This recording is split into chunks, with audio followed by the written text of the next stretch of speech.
seizing Christ's garment. Then the soldiers, when they had crucified Jesus, took his garments and made 4 parts, to each soldier a part, and also the tunic. Now the tunic was without seam, woven from the top in one piece. They said, therefore, among themselves, let us not tear it, but cast lots for it,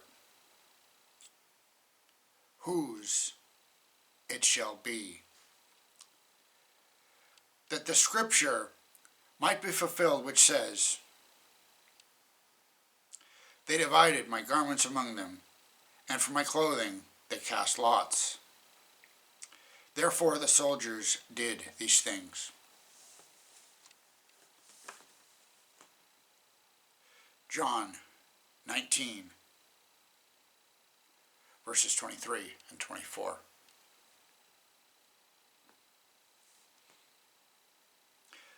One of the most uncomfortable truths about the cross is just how complete the humiliation of the victim was.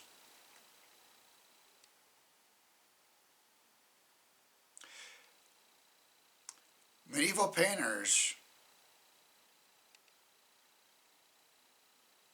put privacy coverings to protect the dignity. But the Roman historians assure us of the hard truth. Any semblance of dignity was stripped away.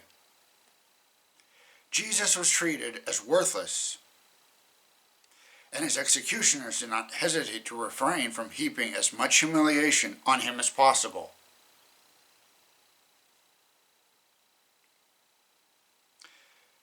His garments were divided among the soldiers, 5 items in total. The Bible does not tell us what the first 4 items were, but commentators have made an educated guess: headgear, belt, sandals, and the talith, a fringed shawl used for prayer. The Bible is more specific about the 5th item, the tunic, which was essentially an undergarment worn like a long shirt. It was the most intimate of items given to the soldiers, made of one piece. Instead of ripping it apart and sharing the material, they gambled and gave the garment to the winner. The Roman soldiers could not have possibly understood that they were fulfilling prophecy at that moment. But students of the Psalms should have seen it. In their attempt to humiliate Jesus, the Romans were inadvertently advertising him as the long-awaited Messiah. Imagine for a moment the coldness of watching grown men seize your possessions, more concerned about personal gain than the fact that they have just subjected you to the cruelest form of torture ever conceived. Wow. Your garment's more important than you are, and their absolute apathy toward your suffering would suggest they do not deserve it. The irony?